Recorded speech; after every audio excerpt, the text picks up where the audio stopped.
Hello friends, रघुकुल रीति 777 tarot में आपका स्वागत है।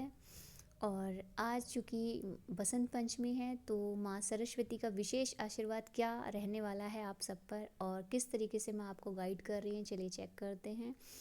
अगर आप लोग भी मेरी तरह पूरे साल उनके इज़्न का विशेष वेट करते हो तो कुछ विशेष आप लोगों के लिए ज़रूर होगा इसमें। और अगर ये कनेक्ट करती है तो please like share and subscribe ज़रूर कीजिएगा। चलिए चेक करते हैं माँ सरस्वती किस टाइप से आपको ब्लेस करने वाली हैं।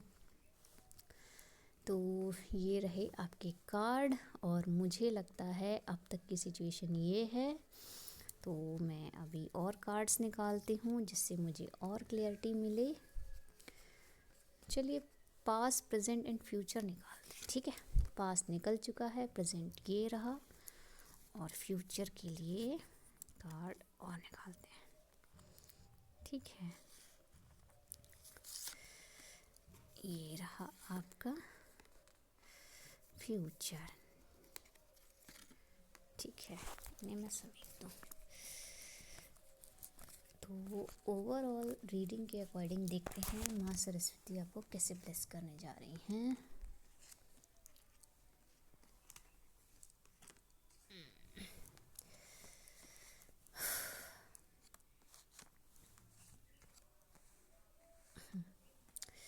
इसमें आपके काफ़ी डिफ़िकल्ट टाइम को माँ शो कर रही हैं कि अब तक आपने बहुत कुछ ऐसा देखा है जो काफ़ी टफ रहा आपके लिए, लेकिन चूँकि पास्ट प्रेजेंट चाहे जो भी हो, लेकिन फ्यूचर आउटकम आपका बहुत अच्छा आने जा रहा है, ठीक है।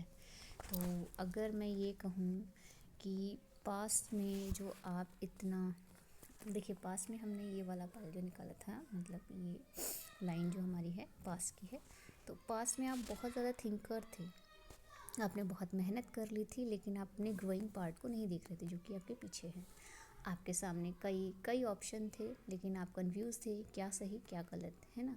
फिर उसके बाद आपने कोशिश की कि आप लोगों की हेल्प करें और सिचुएशन ये थी कि आप जो भी आपके सामने होता था तो आप उसकी हेल्प करते थे, लेकिन आपका स्नीकी बिहेवियर कुछ लोगों ने आपके साथ किया तो कुछ जगह से आपने भी हटने की कोशिश की है। और उसके बाद जो आपने स्ट्रेंथ गेन की तो जो कि प्रेजेंट में अब जाके आपको एक ये जो बंदिश वाला टाइमिंग था वो कटने जा रहा है, क्योंकि अभी तक आप अपने आप को बंधा हुआ जो महसूस कर रहे थे। तो स्ट्रेंथ कार्ड से फाइनली आपको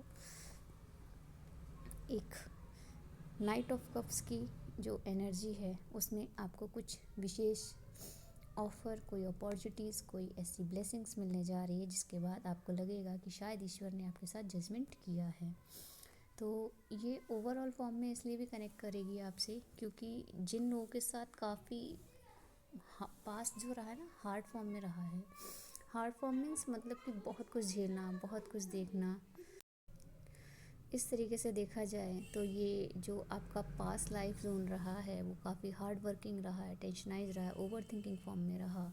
सिचुएशन ये थी कि आपने बहुत मेहनत की, ग्रोइंग पार्ट भी था, लेकिन आप देख नहीं रहे थे और ऑप्शन इतने थे कि आपको समझ में ही नहीं आ रहा था।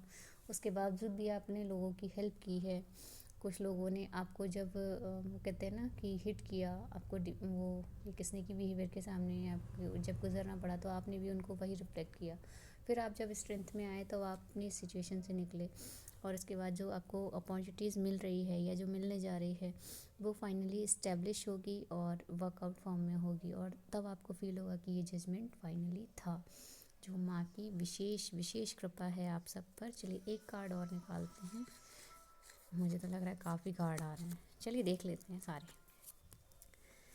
ओके, मैं सोच ही रही थी कि देखिए सेलिब्रेशन आया, फिर आया है आपके पास नाइट ऑफ पेंटिकल्स जो कि स्टेबिलिटी की बात करता है। इसके बाद आया है क्वीन ऑफ पेंटिकल्स, फिर आया है the empress. Oh my God, तो मतलब इतना सारा जो था, जो भी टेंट्रम रहा ना 2025 का, या यूँ कहो जो भी पास्ट ईयर, जब भी आप कभी इसे देखोगे पास्ट लाइफ या पास्ट ईयर का जो भी ट्रॉमा रहा है वो सब आउटकम फाइनली पॉजिटिव एनर्जीज़ के फॉर्म में आपको देखने को मिलेगा, जिसमें आपको जजमेंट मिल रहा है, नाइट ऑफ कप्स की एनर्जी। उसके बाद इस्टेब्लिश है जो आपको फाइनली पेंटिकल्स की एनर्जी में देखने को मिलेगा। आप सेलिब्रेट करोगे फैमिली एंड फ्रेंड्स के साथ, और आप एक स्टेबिलिटी क्वीन ऑफ पेंटिकल्स के फॉर्म में, और उसके बाद आपको लगेगा यार मैं क्यों अफसोस में था।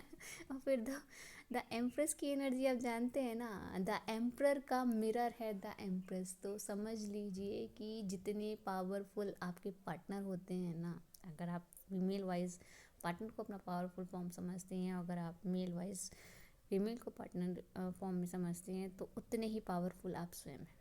तो माँ जगदम्बा आपको ब्लेस कर रही हैं इस बसंत पंचमी पे कुछ इस तरीके से कि आपका पास्ट लाइफ, पास्ट ट्रॉमा जो भी था, जितना भी टफ था, जो भी सिचुएशन रही हो, किसी ने आपके साथ किया, आपने जाने अनजाने जो भी कुछ किया, लेकिन आप उन सब से निकल रहे हो, क्योंकि कहीं ना कहीं एक मैच्योरिटी का फॉर्म गेन कर रहे हैं आप, और उसमें आपको पता चल रहा है कि ईश्वर हमेशा आपके साथ था, है और रहेगा।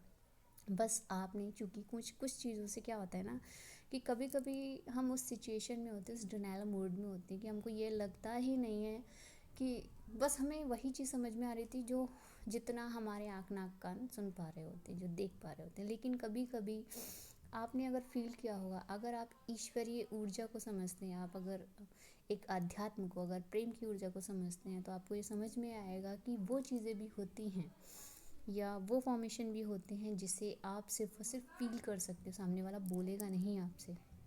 चाहे वो ऊर्जा हो, चाहे वो आपका डिवोशन फॉर्मेशन हो, या फिर कोई कनेक्टिविटी या कोई प्रेम संबंध, है ना। तो उसमें जिस दिन आपको ये समझ में आने लगा ना, उस दिन आपको ये सारी एनर्जी समझ में आ जाएंगी, आपको इंट्यूशन पॉइंट समझ में आ जाएगा। इससे ये पता चलता है कि फाइनली अगर हम अपनी इंट्यूशन पे फोकस करें, अगर हम मतलब इन्वायरमेंटल जो फैक्ट्स होते हैं उनको साइड करके अगर हम उनके जो पार देखने की कोशिश करें, तो मेरे ख्याल से बहुत कुछ ऐसा होता है जो आप जान और समझ पाएंगे। मुझे लगता है ना कि 2 से 3 टाइप के जो लोग होते हैं, स्पेशली उनकी नॉलेज एक सिंपल पर्सन के अकॉर्डिंग कहीं ज़्यादा कैपेबल और गेनिंग फॉर्म में होती है। एक वो पर्सन जिसने बहुत ज़्यादा ट्रैवल की हो अपने अपने देश में, बाहरी देशों में, या फिर मतलब कुछ भी, एटलीस्ट हर सप्ताह में 1 से 2 बार, या सप्ताह छोड़ दो, महीने 3 महीने, साल भर में 1 से 2 ट्रिप कर लेता है बंदा, तो उसकी नॉलेज बढ़ेगी। और जिसने आउटर जोन में जाके की होगी ना, उसकी नॉलेज एक लेवल अप होगी, पहला। दूसरा, वो बंदा जिसने फाइनली ईश्वरीय ऊर्जा को समझा, जाना, और मतलब ऐसा बंदा जो फाइनली एनर्जीज़ को ऑब्ज़र्व कर पाता है, चीज़ों को समझने के लिए ना केवल वो चीज़ें देखता है जो सामने से घटित हो रही है, बल्कि वो चीज़ें भी देखने की कोशिश करता है जो उसके बियॉन्ड द के एनर्जीज़ कनेक्ट करते हैं। इसमें मैं देखो 2 चीज़ें बताती हूँ आपको। अध्यात्म से जुड़ा व्यक्ति वो तो पावरफुल होता ही होता है, वो इंसान भी पावरफुल होता है जो अपने प्रेम संबंधों की नियति, गरिमा और उस स्पेस को समझता है कि जब सामने वाला चिल्ला रहा है तो ज़रूरी नहीं कि उसका इंटेंशन वही है। वो हो सकता है फ्रस्ट्रेशन के तौर पे कुछ ना कुछ निकाल रहा है। बस उस वक्त अगर आपने उसे टॉलरेट कर लिया, उस समय आपने खुद को वहाँ से हटा लिया, अपने माइंड को वहाँ से हटा लिया, खुद को साइलेंट कर लिया, या उसे साइलेंट करने के बजाय आप वहाँ से हट गए, सिचुएशन को डील कर लिया, तो आपसे बेहतरीन समझदार व्यक्ति कोई नहीं होगा, है ना।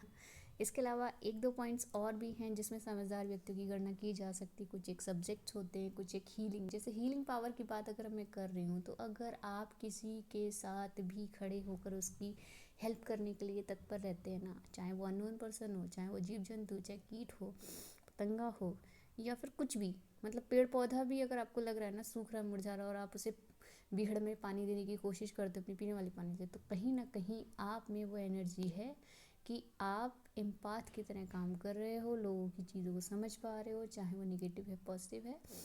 लेकिन यहाँ सबसे बड़ा सबक आप लोगों के लिए ये होता है कि आपको दूसरों की हेल्प तो करनी है, लेकिन आपको खुद को भी सेफ एंड सिक्योर होकर चलना पड़ेगा। अदरवाइज़ दुनिया आप जानते हैं कैसी है, इसके लिए मुझे बताने की ज़्यादा कुछ ज़रूरत नहीं है। लेकिन अगर आप ऐसा कर लेते हैं तो आपसे बड़ा पावरफुल व्यक्ति कोई नहीं होगा। सबसे पहली बात, इमोशन को स्ट्रॉन्ग रखिएगा। हर किसी व्यक्ति के साथ हर जगह ये कनेक्ट नहीं होने चाहिए।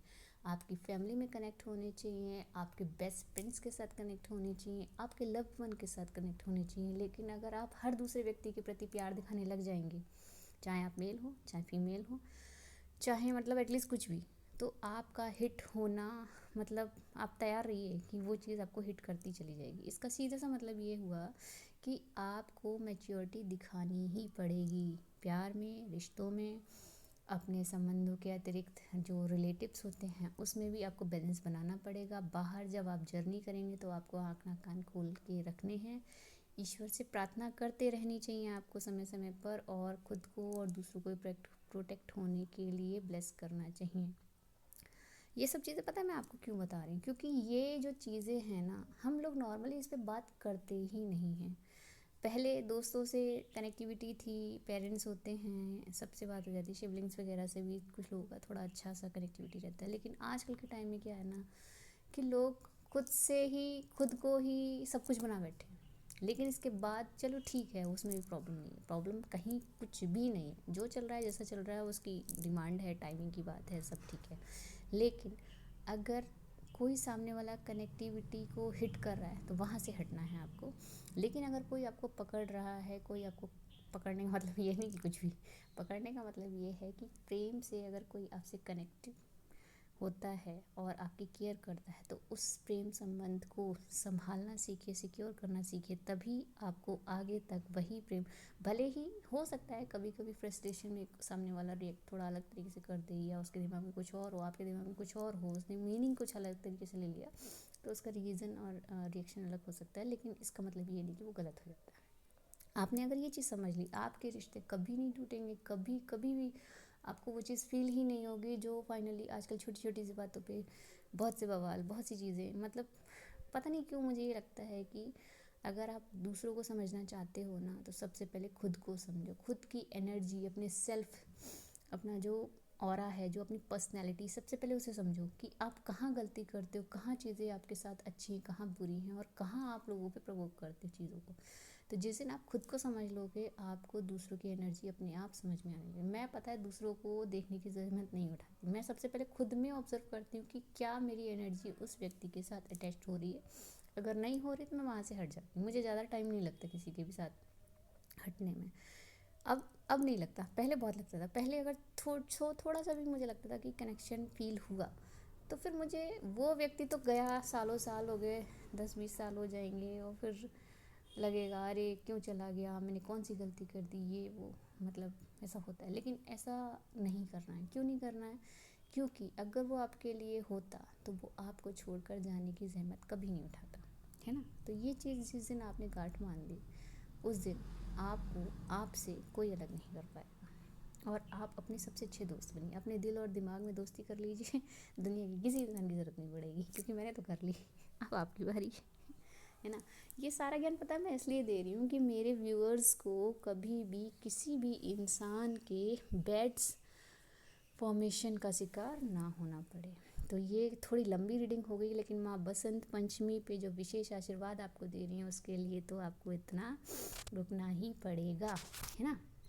लेकिन अगर आप मुझे पसंद करते हैं और मेरी और रीडिंग्स को देखना समझना चाहते हैं, मेरे हर चैनल को फॉलो करना चाहते हैं, तो फेसबुक पे देखिए, मैं आपको जल्दी से काउंट करा देती हूँ। फेसबुक पे मैं मिलूँगी एंजल फेबी विंग्स के नाम से, और रघुकुल रीति 777 टैरेट के नाम से, रघुकुल रीति 389 के नाम से, ठीक है। आपको मैं इंस्टाग्राम पे मिलूँगी प्रीति देवी 7735 करके, ठीक है।